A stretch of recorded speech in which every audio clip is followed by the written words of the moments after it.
Hello and welcome to the Retro Robbins show with me, Wayne, and of course Emo there, my AI, who likes to dance to a white robot who's not feeling too well, and guess what, neither am I. I've caught a bit of a bug, yeah, a winter bug, especially for Christmas.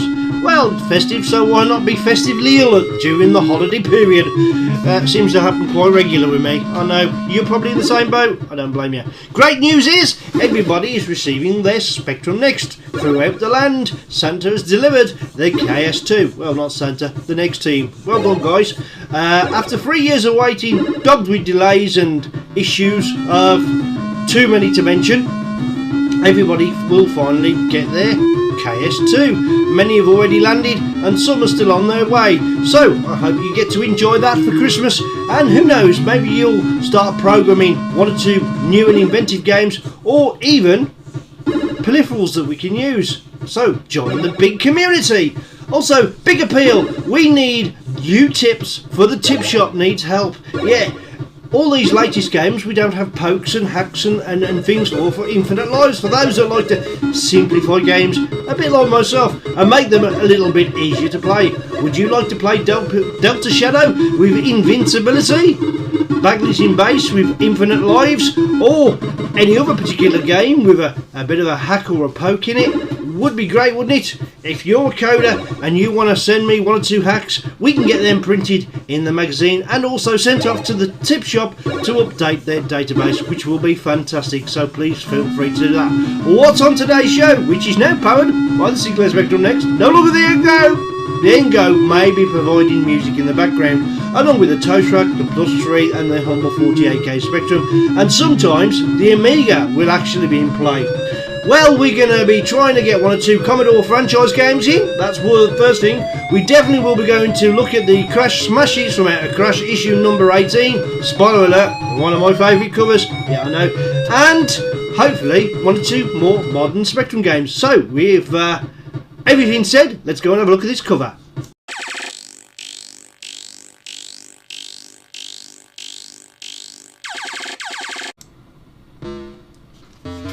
There we go, Crash issue number 18, July 1985 at 95p.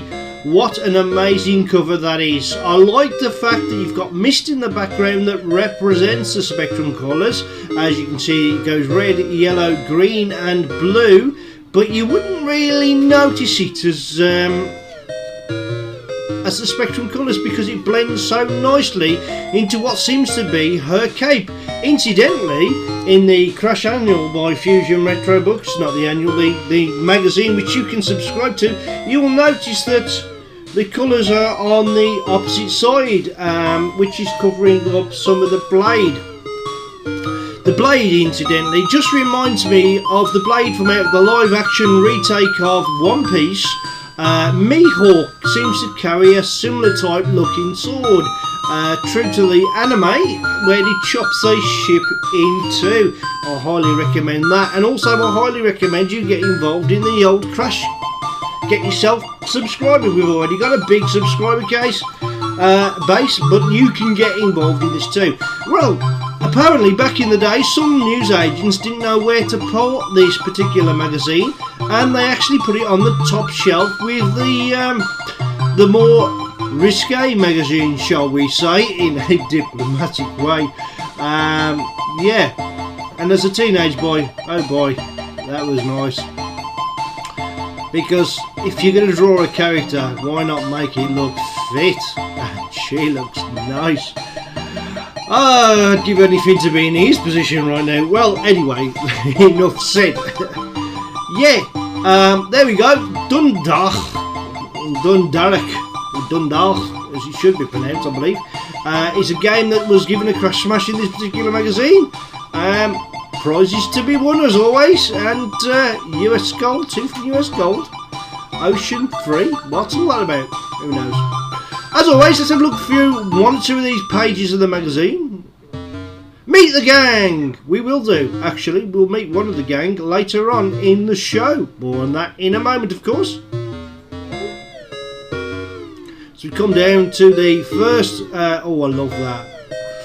Who wouldn't want all of the Ultimate Play the Games collection as the box set? I mean, I've only got a few of them, but I am looking for, hopefully one day, I may get the complete set. But that's work in action. They're games I missed.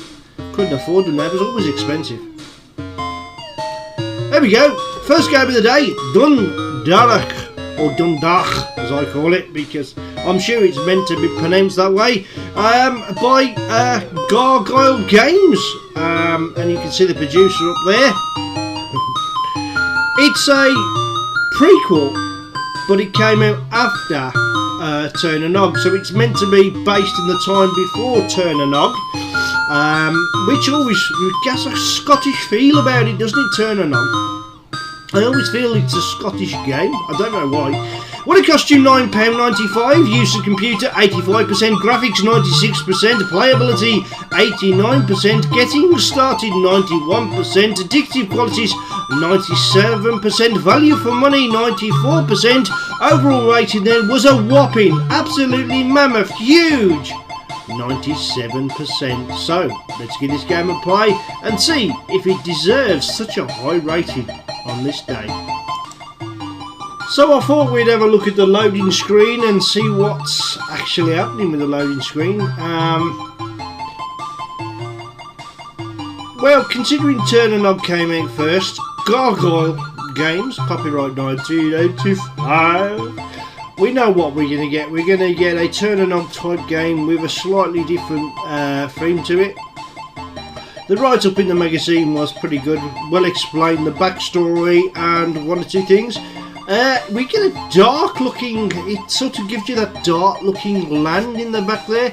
Not a lot really happening on the screen, is there, to be fair? A little sort of what seems to be a village, possibly a castle in the background. Or is it? Because those two little white dots, to me, when I was growing up, they looked like eyes. But that was different, where the original Turn and Nog game, which this is the prequel but came out after it, had like a forest with a haunting face, shall we say, in the middle of it. Well, this one, yeah, it seems to be set the picture at the night time. The rather bold title there, huge letters for the spectrum of Dundalk, or Dundalk, is it Dundalk? I don't know. Yeah, it's okay as a loading screen goes. It kind of gives you the image of what the game is going to be. So let's get this loaded and let's give it a play. And just like true to the original Turn and Nog, you get the enter the Dundalk screen, save the game, restore it, or watch a demo.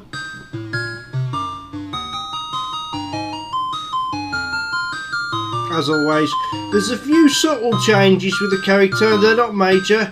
You have to look at the amount of work in the graphical waving of his hair, the way it flaps as he moves up and down. That happens to me quite often. I wished. Well, it does if I put a wig on. You've got your usual compass, which gives you the direction that you're moving in, and as you can see, it rotates through the screen. The strange is the way you get part of a frame that's in that weird colour that I can't say at the top there. Almost as if it's meant to be going all the way around the screen, but it doesn't. But the screen area is just literally the centre of the screen, and the rest of it is just information. Makes the rooms look incredibly long, shall we say.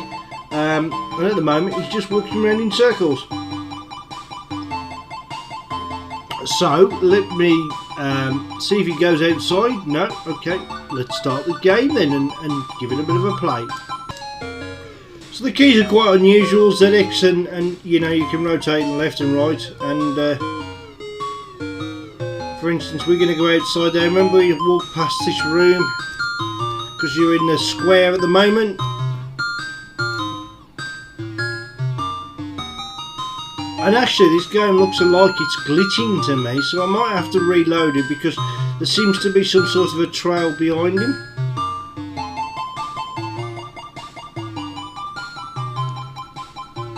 Yeah, it is glitching a little bit, so bear with me while I just rectify that.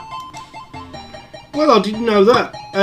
Apparently, this is a 48k game only mode, and I was running 128k. So there was the mistake that I made on that particular one. As you can see, it's not glitching anymore, but I do like to keep my mistakes in. Can we go through this door? Let's have a look. I don't know if we can. Oh.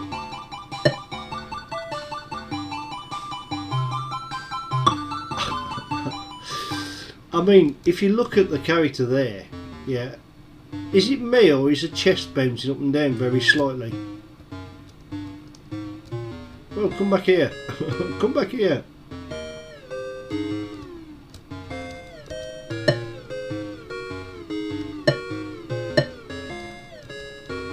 Now she's gone through that door, so I want to go through that door. Thank you. Ah, followed you, and now she's instantly disappeared. Okay.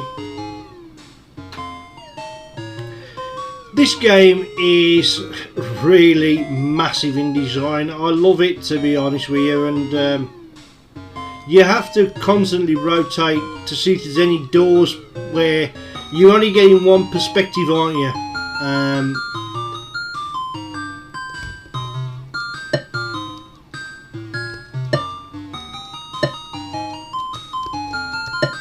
Yeah, I'll get lost with the keys on this thing. Okay, no answer. Fair enough.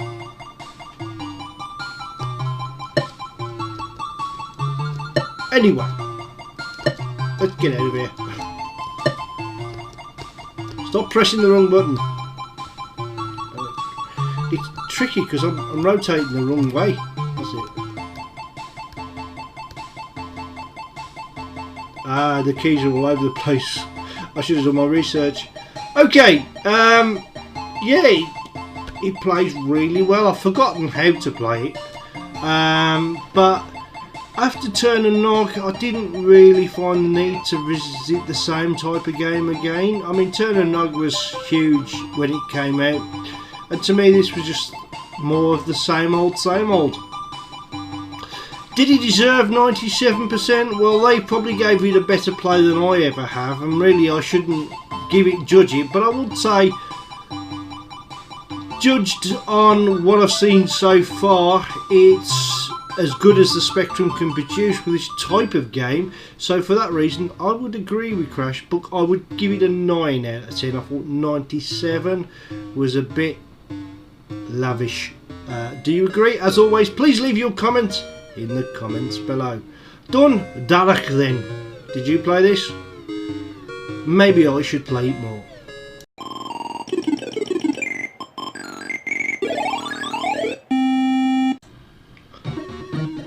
In the background, Brick for the Graveyard Shift playing from the Toast Rack of all machines. The next one up on the firing list is Microsoft Presents Dynamite Dan. This game is immense with sound, so we will not need a Y to fill in any background music. By Rob Bucket. What did Crash say about this one? Well, it would have cost you £5.95 back in the day, and all the ratings are in the 90s. For instance, use of computer 95%, graphics 96%, playability 96% playability as well. Interesting. Getting started 94%, addictive qualities 96%, value for money 94%. Its overall rating then was 94%, and as I say, the loading screen you would think was pretty naff in comparison to the actual game. The game is full of great graphics and almost impossible playability. This game takes difficulty and ranks it up to 11, and then it adds an extra amplifier to make it even tougher still. You get a certain amount of lives or energy, your energy counts down, but if you eat food you can replace some of that energy. There are hairsprays that you can collect, so you can collect the baddies. When the baddies disappear in the one room, they stay disappeared. All we need to do now is load this game and see it in action. Well, that caught me by surprise.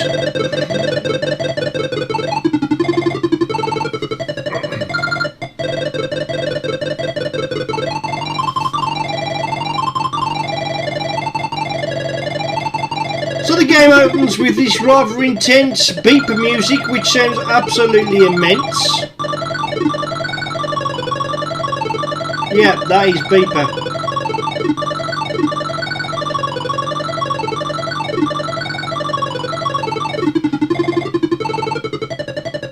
I'm going to select the Kempston joystick. This game is pretty tough.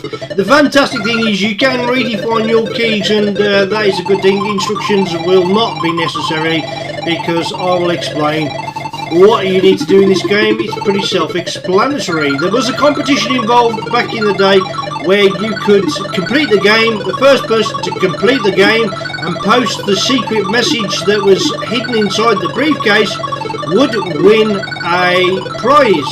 I don't know who that person was. If you're watching by any chance, please get in touch. I'd like to know what the prize was. Let's play the game then and give it a play. So pressing fire or enter will start you into the game. You start on your airship, a bit like the Bond movie that came out on the previous day. So yeah, we'll go the other way, I think. No, we won't. We'll go this way. If you wanted to jump over these creatures, you had to be perfectly timed because they move quite fast. You will lose a lot of life. It's not impossible, but it might as well be. I'm going to get my first stick of dynamite. Oh, look, that's very rare. Now, once you collect these air spray, you're able to collect all these monsters, and believe me, it's probably worth you collecting all these monsters.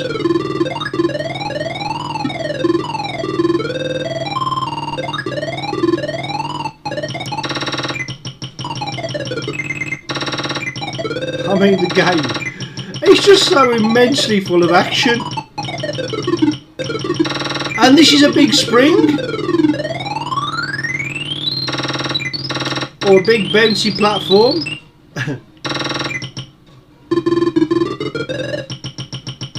You get a little. You can hear the counting of the scores, which kind of acts. You know, it's very rarely quiet, this game. I mean, very rarely quiet indeed. But I'm just literally dying quite convincingly in a row here. That's a teleportation machine. So if you stand underneath it, for those that haven't played it, this will probably, when it starts flashing, teleport you to another part of the screen. If you stay there too long, yeah. Oh yeah, and you've got to be pretty quick on that as well. If you fall too far, you die. A lot of the times you die.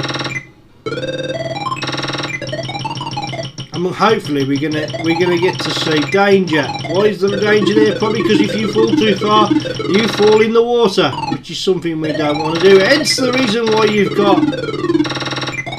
And look what we've got to get there. There's a stick of dynamite right where we need to go. Screens loop round.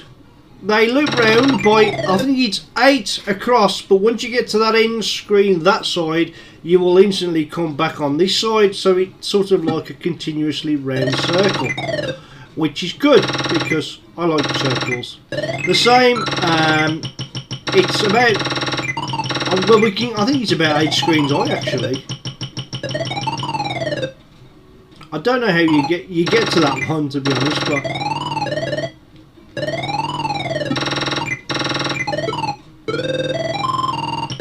all we've got to do now is wait for the boat, and as soon as we see the boat we can drop down. The test tube, that represents an extra life, which you need lots of. A total of 10 lives, but 10 lives is, to me, almost impossible to complete this game unless you're an absolute gaming legend.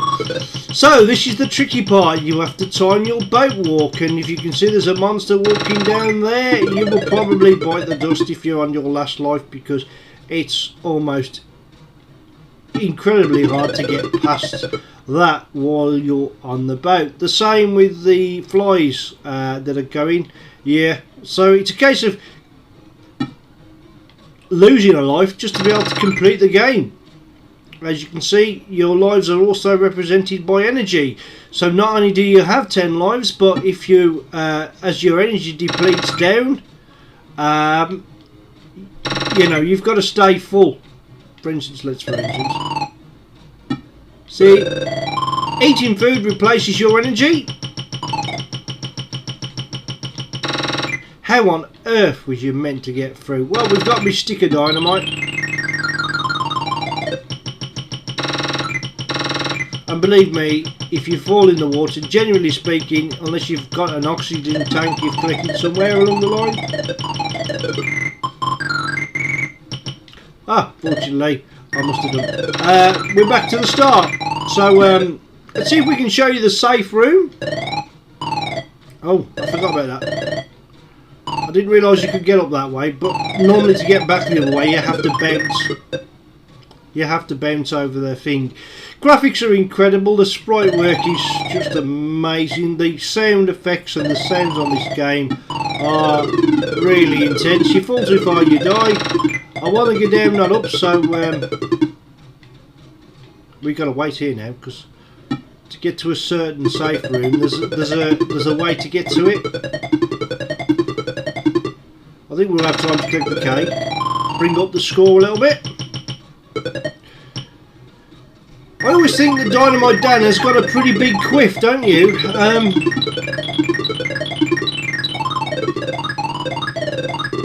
That'll just add some score. And now we should be able to get to the safe room, because I think it's this way. Watch the electric there that goes across, which I didn't. I like the surfaces in this game. Even the small sprites are well done, aren't they? Rotating satellite dishes. I mean, why is that even dangerous? This game does absolutely use every single colour of the spectrum possible. I think the next room is the safe room. No, it's not quite. You don't want to fall down. You don't want to fall down the safe. We've got a stick of dynamite there. Can we get to it on one knee? We should be able to, yeah. No. To get to that stick of dynamite, we've got to be going upwards, shall we say.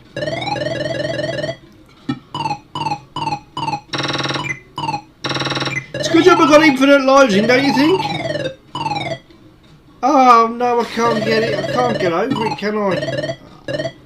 And if you drop down that well, you're in trouble.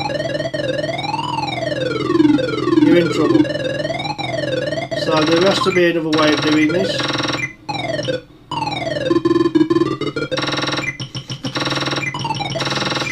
I used to like playing this game just to explore the rooms.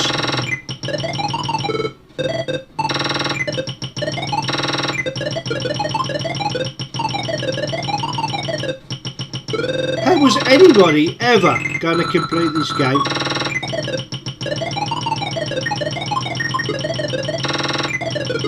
Oh, that's no, it isn't. There's a tightrope, but I can't get to that. You have to fall down to get to the Barclay card. I call it a Barclay card. Whether it is a Barclay card, I don't know, but it's just amazing. Amazing game. Right. I'm not going to get to the safe room. Let's take the plunge. Oh, you lose a life, but I've started back where at the top. Giving it a rating then, bring up some sound effect.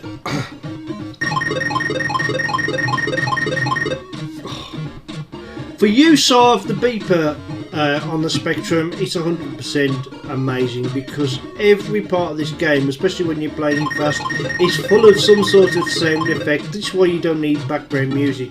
The opening tune is so rapid and fast, but pleasant to listen to for beeper music. It was quite revolutionary in its own way back in the day. It sounded like someone was hitting you with a Tommy gun and sound at times. Every particular item had its own little theme tune. The graphics are fairly amazing. The game is timeless, however extremely hard. And as I said earlier, if you got to the briefcase and you was able to get back to your ship, which is what you would do, you'd see that entire ship lift up, and then there'd be a message saying congratulations, you're the first, enter this code to whoever, and you won a prize. I defy anybody to be able to complete this game without a lives pack. In this day and age, it is amazing that anyone ever managed to achieve that, because it is, I cannot stress, really, really hard. To me, was it a crash smash? Absolutely. Timeless classic. I'm not going to touch it. I'm not even going to argue with the crash rating. 94%? Oh yeah. It was really colourful back in 1985, and even the loading sequence. Not to say the only thing that let it down was the loading screen. That was a little bit of a disappointment. As always, please leave your comments in the comments below.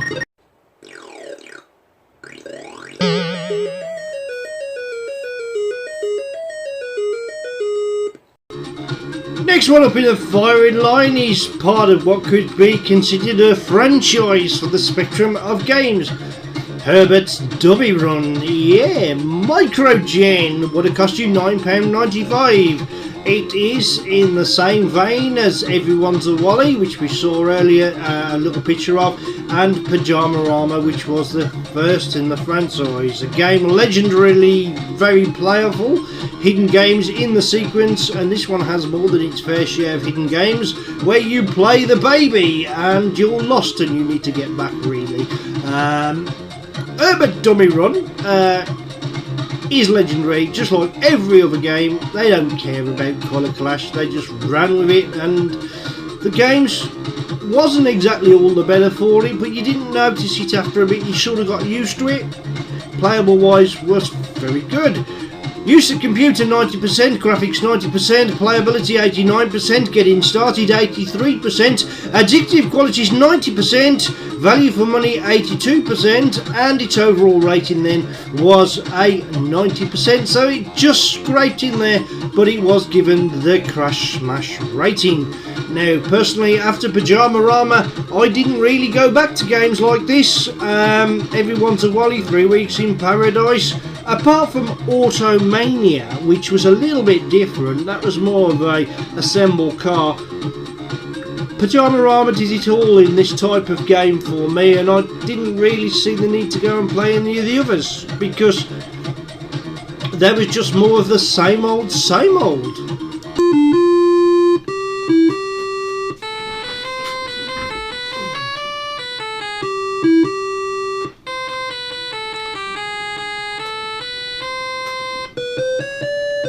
I didn't subject you to all of the opening beeper music, but this was it really. Once the screen loaded, it just said press any key to continue. So indeed we do, and it doesn't do anything. Right, so we can select. Let's bring some music up, shall we? Kempston joystick automatically collected in this case. Accepted in this case. Start game. There you go. You're Herbert. You're in the. Looks like it's a toy shop, doesn't it? And oof, as you can see, the colour clash is there. Nice size sprite for a baby, isn't it? That.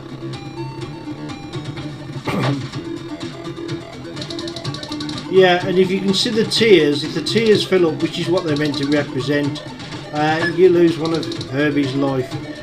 So yeah, it's much the same. Oh, we do love the Space Invader game. Space Invader game returns, where if you clear all the screens on Pyjama-Rama, you would get an extra life, but you'd probably lose more lives trying to clear the screen than getting extra lives, you know what I mean? So it was pointless. On this one though, you can walk all the way through and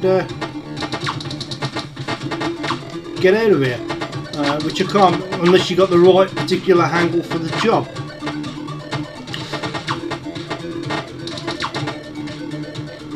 So we'll get at that. The jump returns, which was fire. These rooms are almost impossible to navigate without losing a life. I'm about to lose all my lives before we've even started it. So you need 10 pence to go into the arcade, which we've got, but just annoying how quickly you can die in this particular game. Just annoying.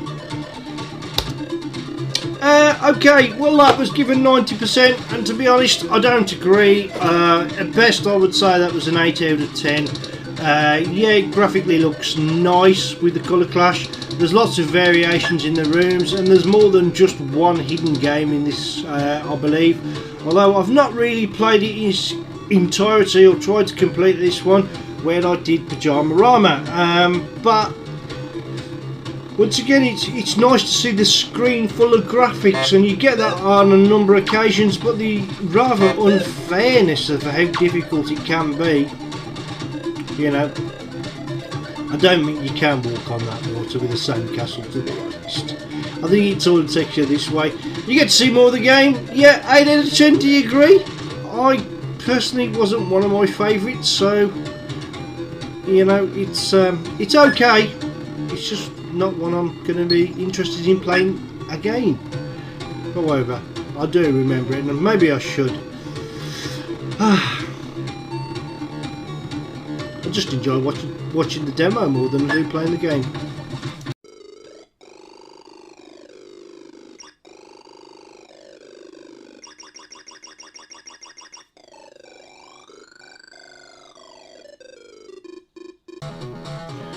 Cauldron is loading, and that's the game that's going to conclude today's Crash Smash re-reviews with a £7.99 price mark. That's how much it would have cost you. By Palace Software.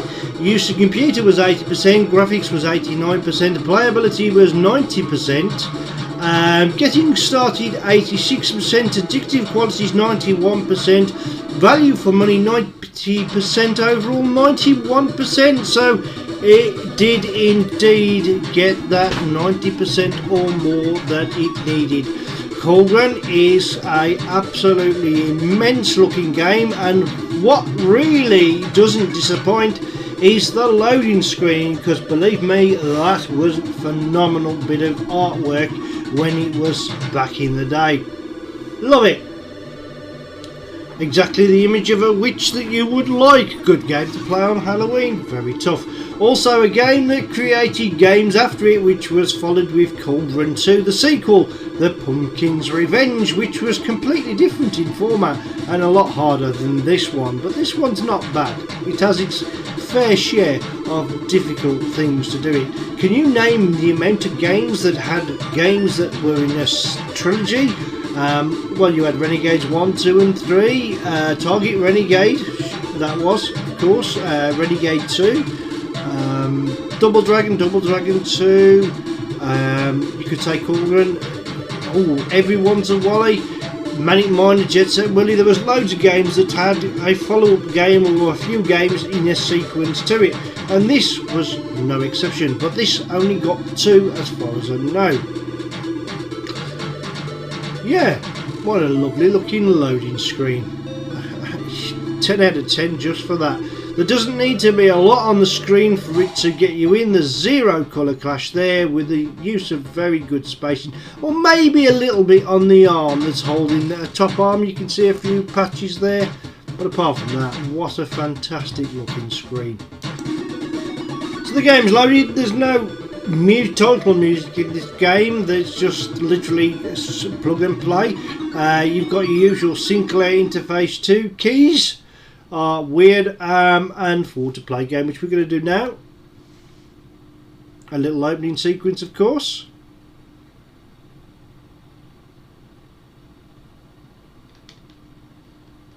Yeah, so you've got spells, you've got sound effects, but nothing more to it than that.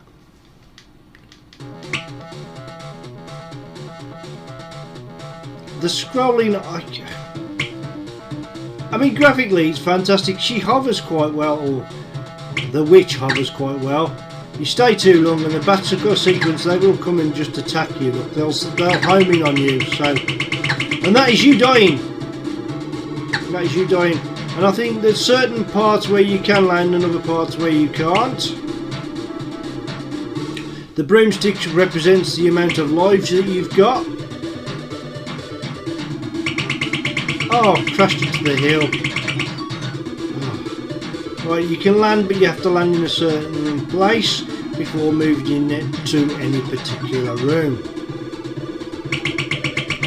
And if you press up in the wrong place as well. Oh. Let's land. I want to get into that door. And I think, if I remember rightly, do I need a key or something? No, I can't get in there. I didn't remember how to enter that, didn't I? There is a way of entering the door. Keep going. Let's endeavour. See if there's a... I'm losing my energy there. Magic is the amount of firing power that you've got.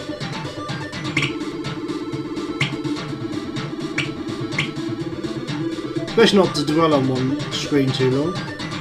So really the only thing that's moving on this screen is the bottom. The moon seems to stay in place. It doesn't move along, if you know what I mean. So, there's your key. Let's go and grab that key. And with that key we can get into the door, and as you can see I'm losing lots of energy in trying to do it. Got the key. Now where we saw that gate, or it could be for another gate. Problem is you can't fire when you're on the ground, so that you need to be mindful of. Let's go through the graveyard. Oh, look at that crooked cross. Do the screens loop round in a circle? I believe they do. At first you think it was just a shoot 'em up, but there's more to it than that, and hopefully I'm going to get to it in a moment. Let's we've got a blue key, and that looks like a blue door, so we should be able to get in there. Yep.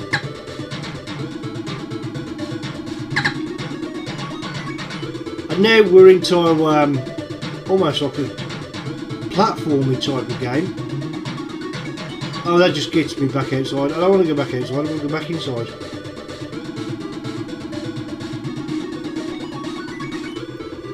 I'm going to have to land on that platform. Oh, you can fall too far. This is going to be fun not. Oh, come on!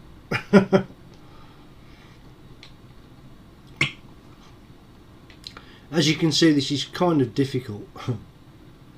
Now, I swore that I landed on that platform. I'm telling you. Right, giving it a long play. I haven't done really that good on it, to be honest. And I did play it back in the day, but I don't remember playing it for as long as I did during the filming of this video.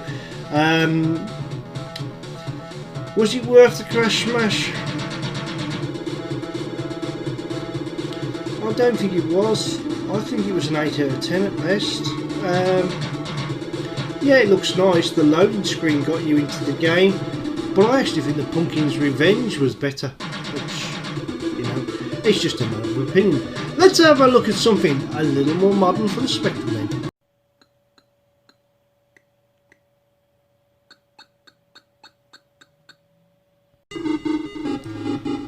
What I thought we'd do, because everyone is receiving their Kickstarter 2 now, we'll have a look at some of the additional extras that you may actually miss. Once you've read through your instruction manual, there's 1 or 2 new items that you will find on your SD card. When you get to the main opening screen with browser like this, and spoiler alert, if you don't want to see this, obviously I suggest you skip at least 10 to 15 minutes ahead on the video and you won't get this ruined. We're going to a browser. You will be shown this particular page. For instance, I've kept all my games under games, where I've got all the files and some of the latest files as well. But let's go back to the main. We've got extras, but there's a certain folder just underneath the word home called KS2 Extras. Now this is a rather interesting folder, because you can go straight down to a video, and if you go to KS2 video, we get this little gem.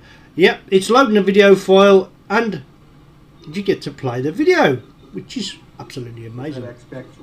They created a new machine. Remember this from the Kickstarter? Well, this is actually playing directly off your Next as a video file. Yeah, there you go, Enrique with the background, and doing what Enrique does best. Yes, it is indeed. So let's go back out to the file and take a look at the first game of 3 that you will come across. It's a sort of updated version of Badlies in Space. So the Dictator, is it called? We're going to play this now, and we're going to see, is it as good as Dangerous in Space? We could go for a tour. Great opening tune.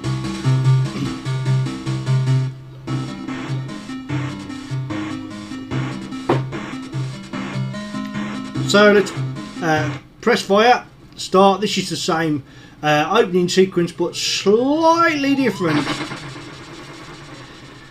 It's effectively Jetpack, but with a maze to the game. Great opening tune. You get to shoot all the baddies with that not such a colourful laser. Collect your 3 parts of the spaceship. Ooh. Which I'm going to do without losing a life, I promise you.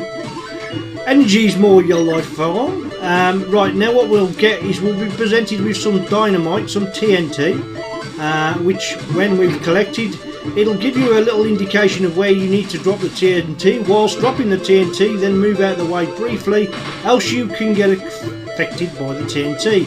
Make sure you stock up on that so as you've got plenty, because you will need some further along. If you want extra points, go there, get the gems. We drop down a screen or two. Right. Yeah, the monsters fire and they return, so once you've killed them on the screen, don't be thinking that they've gone for permanent, because they have not. And I'm losing my energy rapidly. Right, we've got to go and collect some fuel now for the ship. So, oh, there's a little tip here there.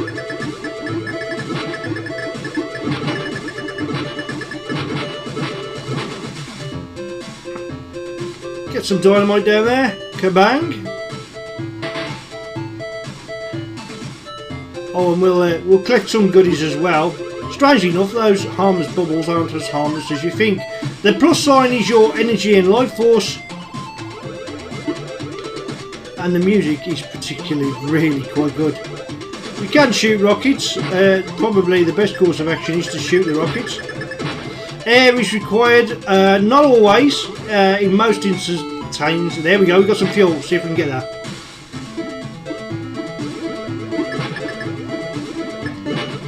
We've got some more music on this, that's more appropriate. I didn't mean to drop my TNT there.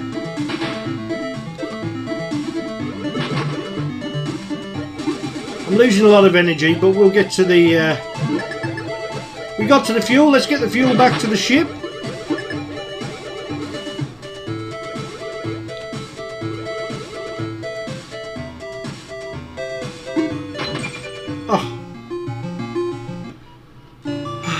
Well, I got me naming. Anyway,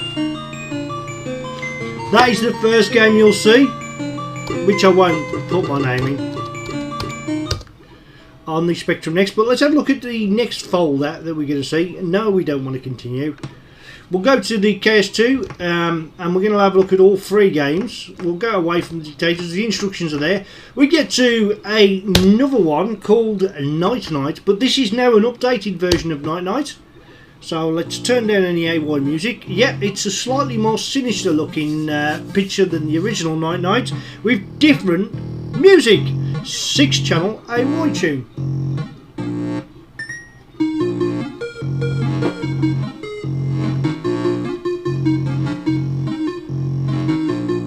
That is a fantastic looking picture as well, isn't it?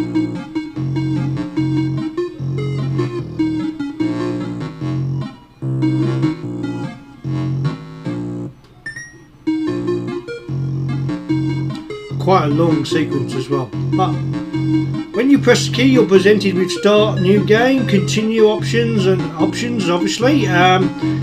K for help, or is it H for help? H for help. It looks like a K from here, but then that's my eyesight failing for me as I get older. Let's start the game.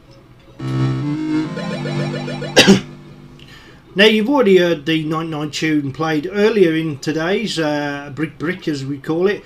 We press jump to start. A slightly different sound. We've got to just fill in all the squares by walking over them and changing the colour of the square. This game is fantastic in design. It starts off really easy, quite a doable game, and gradually gets harder.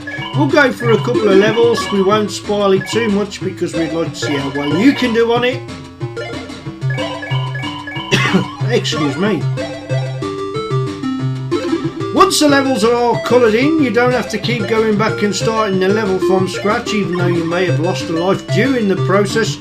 You're okay, the gate opens and you're able to go in the gate. It's a time continuous thing, so you have only got a certain amount of time in order to do it.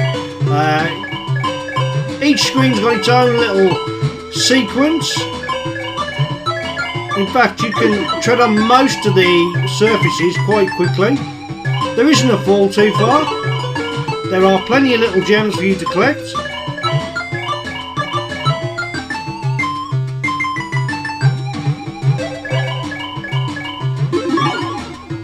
And I've got the key straight away and I'm able to move on to the next level. This is where things become slightly more difficult.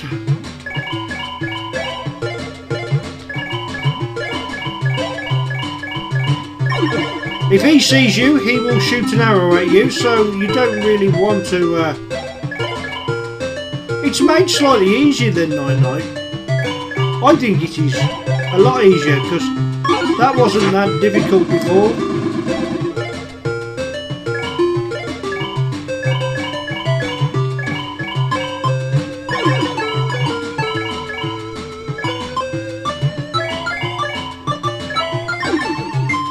But you couldn't do that before. You know, you can't like beat them to it sort of thing.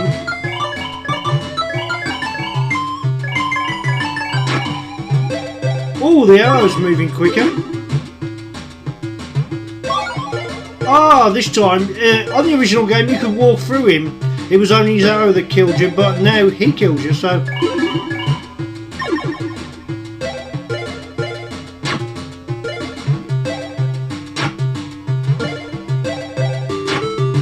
This could be slightly tricky because you need him to be past you. Okay, I see where we might have gone wrong there.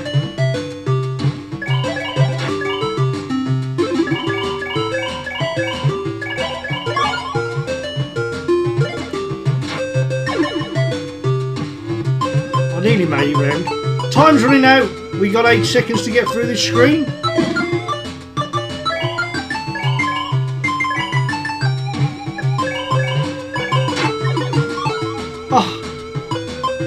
I was avoiding the chasing arrow. How many lives have I got left? 2.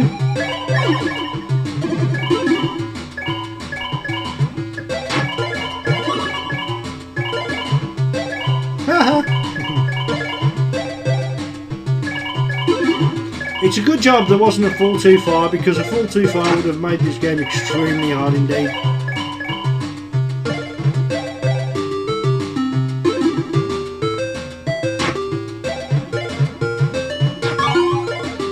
Oh, look where they put the key in a different location this time round.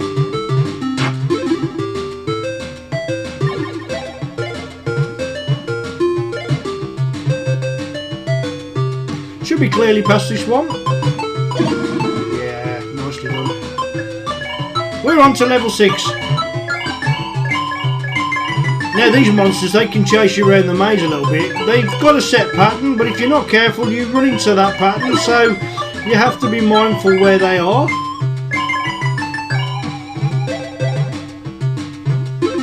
But easily avoidable. Even though I didn't touch him there. Collision control, have a word. Great game. Shall we have a look at the last one on the SD card that you may find extras? Why not? Let me have a quick zip of me tea. Love the game, love the music. Marks out of 10. Well, it's a 10 out of 10, isn't it? It's a Retro Robbins special. Very addictive. Very colourful.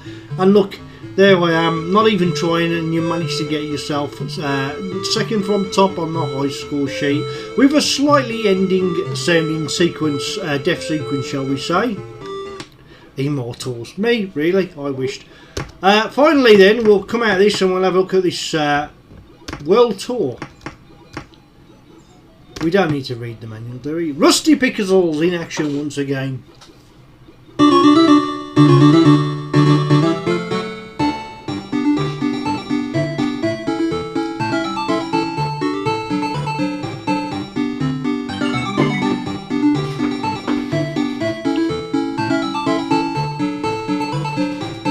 fantastic jolly little tune.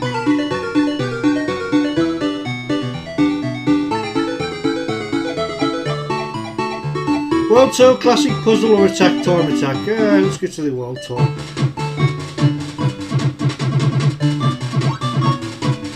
Okay, we just got to match 3 blocks in a row, really. I don't know what that one does, just destroys it. Clear the blocks as soon as you can by matching the blocks with the blocks that you're aiming at. It gets slightly more difficult as you go on for the levels. See if you get 2 in a row. That chip can go there. You're just moving up and down the chain to reveal the picture. So if you can't get one, we've got to go there. In fact, I could have probably done better than that, couldn't I? So, yay! Level cleared. Next one. Let's try this. We'll start with the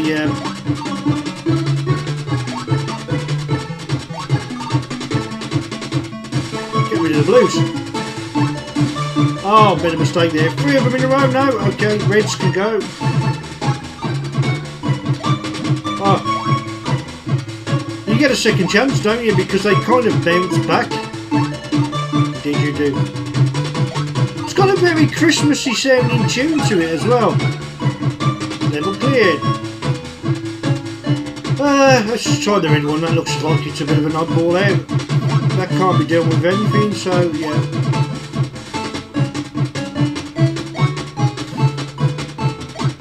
That's it. Use the top blocks.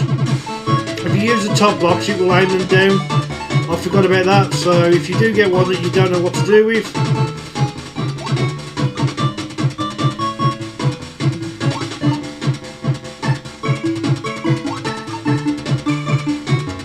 I ain't very good at this, am I? Oh, what am I doing? Right to the bottom, look.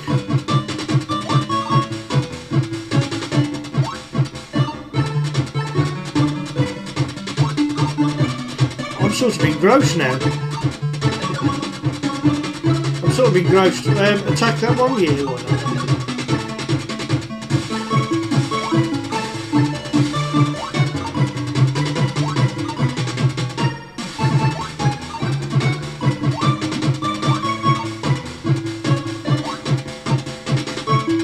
It's not sending me the blocks I want. Ah. Level clear.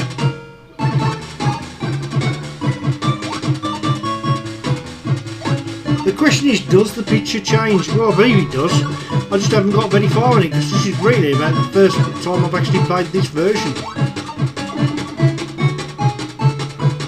Game over. Okay. And once again, I'm 5th place on the scores. I like that. I like that game. And that was the Denmark area of the game, so I like that. Cool, great game. 3 treats that you will probably find on your Spectrum Next. Issue 2 if you've got that. For those that haven't got that, I hope you get yourself the Next. They're incredibly good fun with an massive community of people who are now developing games for this, new coders and old coders alike, and still available to play all your Spectrum games on. I've run the show on the Engo, which is the clone of the Spectrum Next now, for about 3 years, and this is now taken over, and it's been fun already to play with great design, and the box was phenomenal, so much better than the KS1 box, which wasn't bad either. This box was a lot better with a better packaging and everything, even including, spoiler alert, a branded power supply as well as on and off switch. Spectrum Next then, a little look behind the scenes of what you're going to get on your KS2. Really nice machine. Hope you enjoy it. Happy Nextmas, everybody. Can't leave this tune.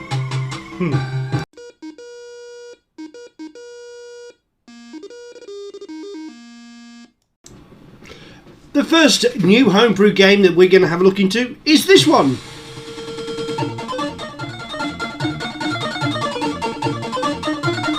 And what an immense AY tune it comes out with.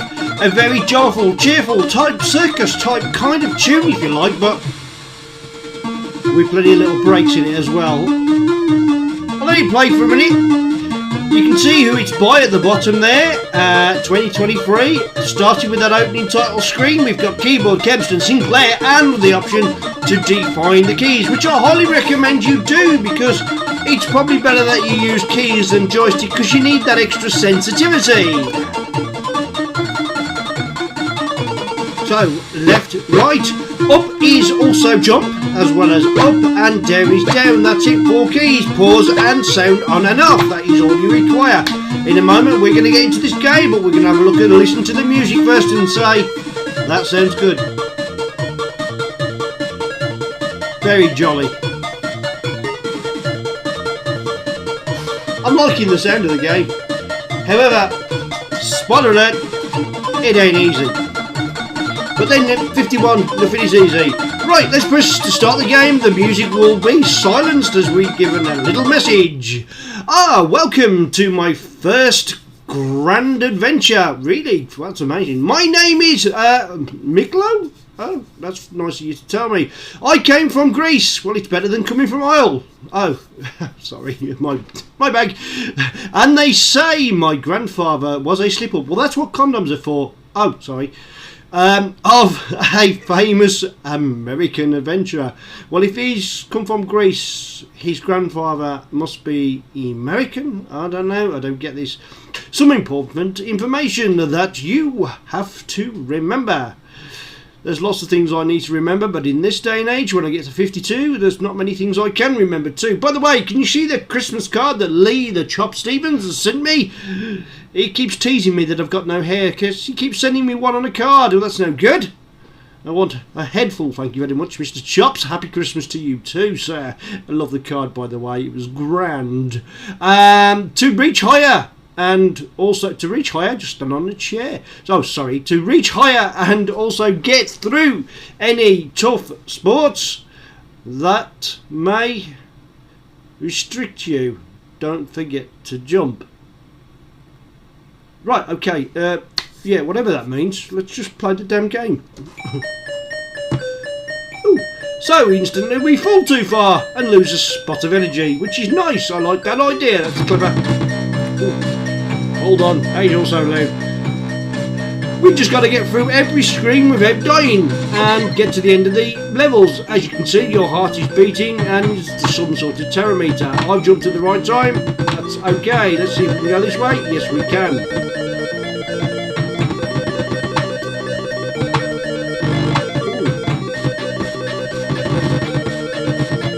That's nothing to collect. What's that game? Is it Fred? That reminds me so of Fred, you know, where his body's sticking out the back, and I don't know if we can collect that up there, but that red surface looks dangerous to me. But there is something we can collect in the next room. It looks like it looks like an owl with a shield.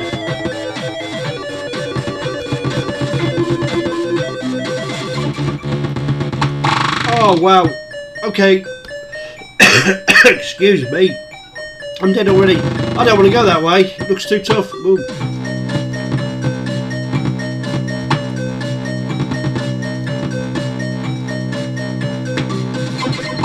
Tripping oh, come on. That is ridiculous. Collision control. It's a good job you get so many lives. Now, obviously this bit's going to be fairly easy to jump over. Taking a look at the game and the graphics are quite nice. Those yellow type bricks and red bricks. I feel that the red bricks must be deadly to you, but they're not. But I can guarantee that the yellow bricks probably are. Now, how do we get... Oh, look, one little touch on that and you're dead, seriously? And how many lives we got left? Those shields, are they my lives? Okay. You can make it over, but you've got to be so precise. Although what the point is, I have no idea. So, there's a passageway, we've got to work our way around the map, and that is not the right way to go. So, obviously I've ended up going through a bit of an error there, so, on a errands mission. Shall I wait for the drop to be falling? Okay, the drop's falling, and so am I, because I didn't time the jumping well. Can I make it over that gap? Yes, I can. We've already established that those blue spikes there are deadly, so we won't do that.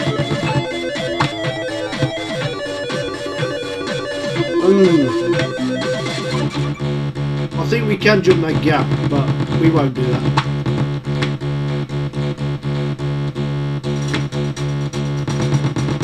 Don't be fooled, you got to wait till the splashing type red liquid is completely clear, otherwise you will die.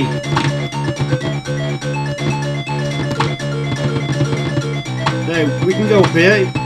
Looks like we haven't collected anything of any significance yet. But boy, does that music sound good.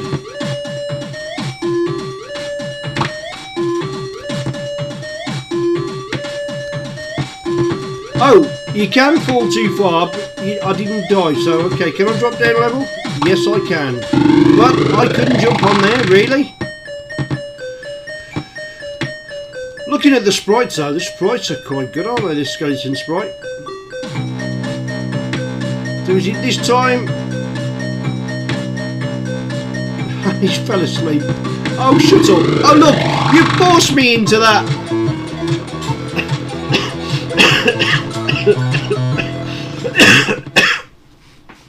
Well, my first real great adventure, and I managed 10%, and quite frankly, I am bored of it already.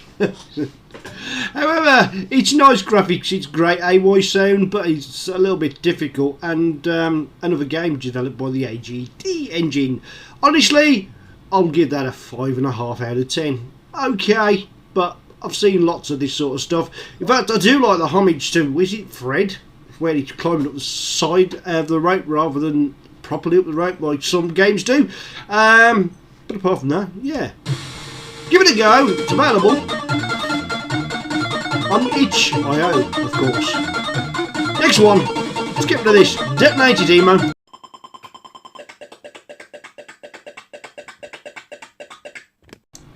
Something a little darker. Yeah, you saw a brief image of the loading screen there. This is another game from Zolcher Entertainment. Remember the Dark Pages? Like that type of first-person shoot 'em up. To be honest, D is the first thing I'm going to hit because I'm going to be rubbish. So I'm going to go for easy. We got the choice of keyboard: Sinclair, Kempston, or Cursor. P. Oh, so is that F? It's an F. Space to fire, right, space to fire, and M for map or pause. Okay, so we must remember space and M, even though we're using Kempston joystick. We're going to use Kempston joystick. Starting with a great beeper sound. Very rarely you get a decent sounding beeper these days that starts the music like that, but there are a few games out there, especially homebrew games, seem to be doing a better job of some of the games from the past where the beeper music can be quite horrendous. Not on this occasion, this is quite tolerable and quite nice. To which I'm going to investigate whether I can still fit a little internal speaker into my brand new ZX Spectrum Next Kickstarter 2. I believe the holes are still there, and I do like to put my own little beeper speaker in there just to give it a bit of extra. I don't know why. It's got a hole there, I'd like to fill it up with something that it can be used with. Let's go for 3, Kempston. Press fire to start. Okay, well, difficulty's easy and fire is not working. Oh, it is. Arena 1, find the key to open the door. Well, this shouldn't take long. In fact, it'll probably take hours. Right, we've got a little compass at the bottom there which we can travel forwards. Oh, there's nice scrolling though. So that must be a door there. So we've got to find the key. It looks like there's a path laid out. Just follow the rocks. And you'll know you're heading in the right direction when you start seeing baddies. Ooh. Well, and here we go. I hate these sort of games because I can never get the baddie to stick still. Well, baddies everywhere, look.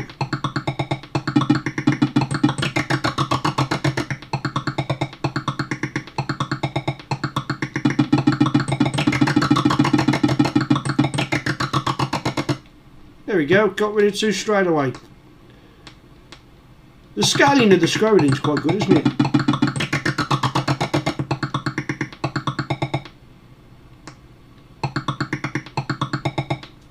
In if I take it easy and I just gradually approach, I mean, looks like I'm heading towards another one of these.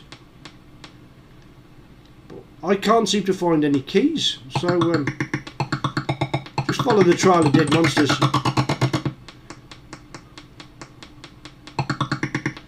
Can you outrun them and just get to the key? Probably a better idea than actually. They're everywhere. They don't stay on the screen long enough for me to kill them.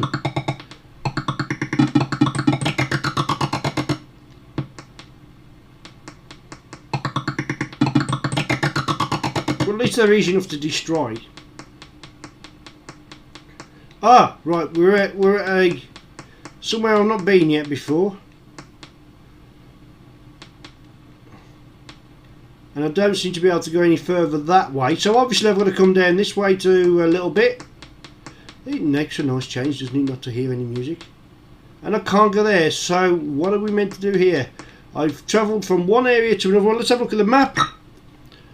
I'm there. Okay, so where's the key? Does it tell you on the map where the key is? There's a slight little thing down there, but I've got to go all the way back on myself, so I need to be going the red is the direction you're travelling, isn't it? So I'm travelling safe at the moment. I'm at this brick wall, so I've got to go back right all the way there. It looks like there's a half thing. So if I turn around, come here, let me just stab you. In the nicest word, I'm going to get this fork because I want you to stay still. What is it? Oh, really? Dead? Apparently I died. Yeah, well, evidently I died. The game looks alright. It's a little bit, how you doing, if you know what I mean. I don't quite know what to do. I need to look at the map more. I get confused whereabouts on the map I am. However, I have given it a longer play. I still haven't found the key and I still haven't got off area 1. So even though I've got it on easy, believe me, it's a lot harder on difficult. And the only change you really get is you do seem to get the same amount of monsters in every level, but I do sound rough, don't I do apologise. You do seem to get the same amount of monsters in every level. It's just that your energy isn't depleted as fast. That seems to be the difference in the difficulty levels that I can tell of. I may be wrong. However, give this a go. Personally, do I like it? No, I'm going to say it's a 6.5 out of 10. It's good, but it's Dark Pages did it for me. I thought that was pretty good. This runs just as smoothly, but probably a little bit rushed, in my opinion. Maybe I might be wrong on that. Anyway, as always, leave your comments in the comments below.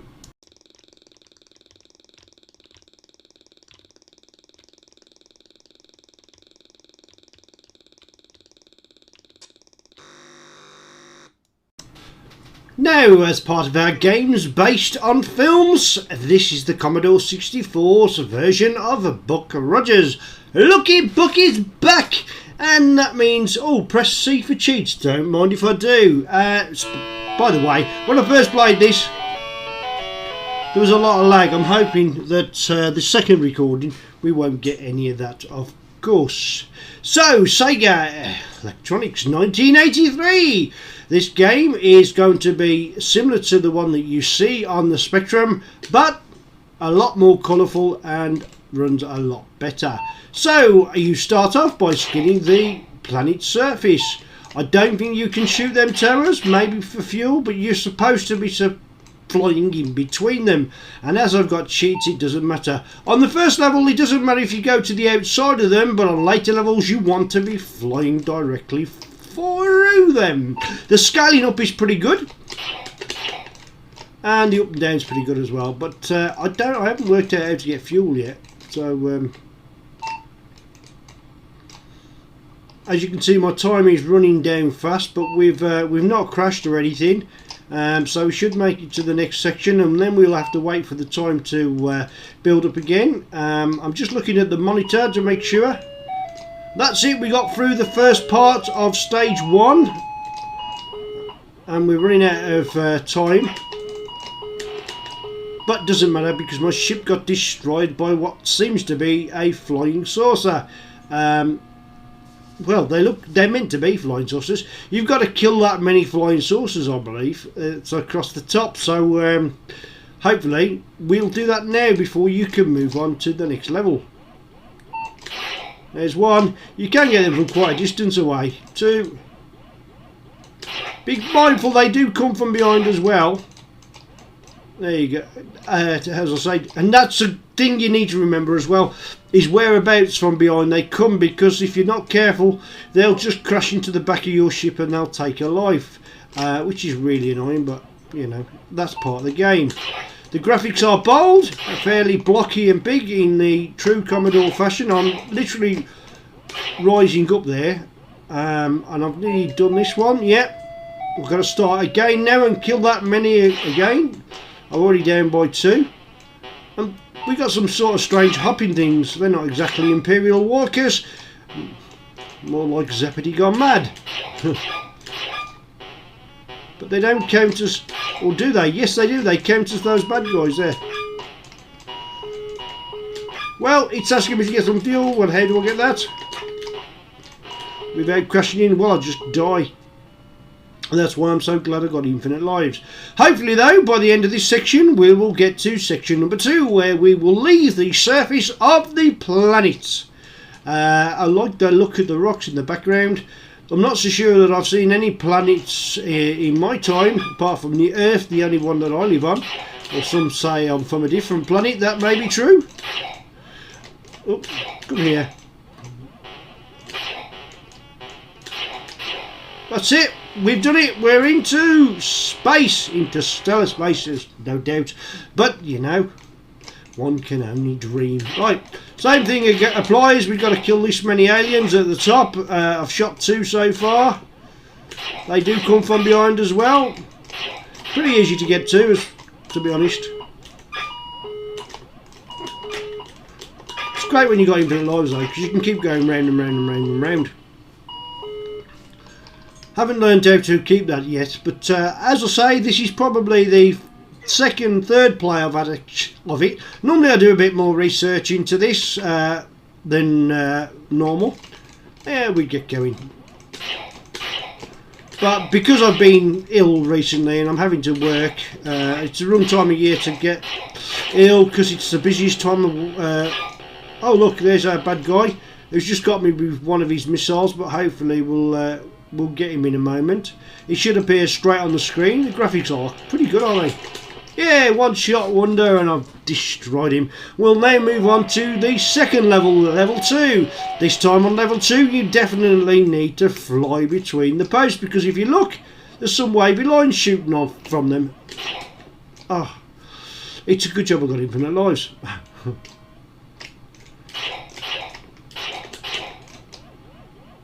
A little bit harder. Yep.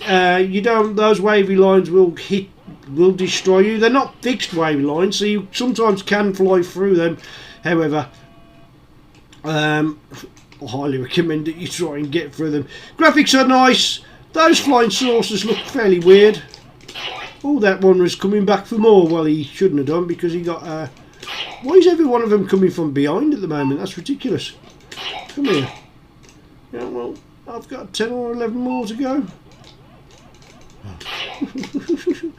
Now, yeah, I was okay there, but generally speaking, that's not the way to do it, is to go through the centre of them. Once again, I'm running out of time. And I've crashed into the thing. Right, what do I think of the game? Well, I've got to be honest, I would give that a 7 out of 10 for a franchise game. Thought it was graphically very nice. It played quite well, and I did enjoy it a little bit. Just a shame I'm not feeling too well. With that said, what we need to do now is we need to change the scene. Yes! Why not finish with a bit of Christmas music to end the show? Well, couple of things to say. Thanks to everyone who subscribed to me. It's been great having you along for the ride. This is crash number 18. Yes, it's not a Christmas special, but it just happens to be Christmas. Sorry I'm not feeling too well. I'm hoping to get better. It's best to get it out of the way, get that illness out of the way, and I can enjoy Christmas myself. Big shout out to Lee Chop Stevens. Thank you for the Christmas card, Lee. I absolutely love it. You're just teasing me with the hairs that I don't have anymore, but still, you're a diamond. Thank you to Neil from the Retro Man Cave, or RMC. I don't know if it's Retro Man Cave or what, but it was a great time this weekend I had there. Patrons Day, of course, meeting everybody and catching up with Chris as well from Fusion Retro Books, who I have to say a big thank you for, because without his support, some of the content of today's show wouldn't be possible. Remember to subscribe to the latest crash from Fusion Retro Books. It's worth it, it's great, it's just a bit of nostalgia blast, but with new games reviewed for a new era. You know what I mean. As always, a big thank you to Matthew Lowe, who supplied the theme tune for the start of the Retro Robbins show since day dot, I believe, and he's looked after me there for allowing me the use of that particular AY music he made for me. Richard the Hitman Hollins has always given me some sort of support behind the scenes and encourages me to carry on making this content. And of course to you for sticking with me so long, and if you're still here and you already have subscribed, thank you. Remember to leave a comment in the comments below. And that was brilliant. Should we change the music and see what else is on this Rusty Pixel thing?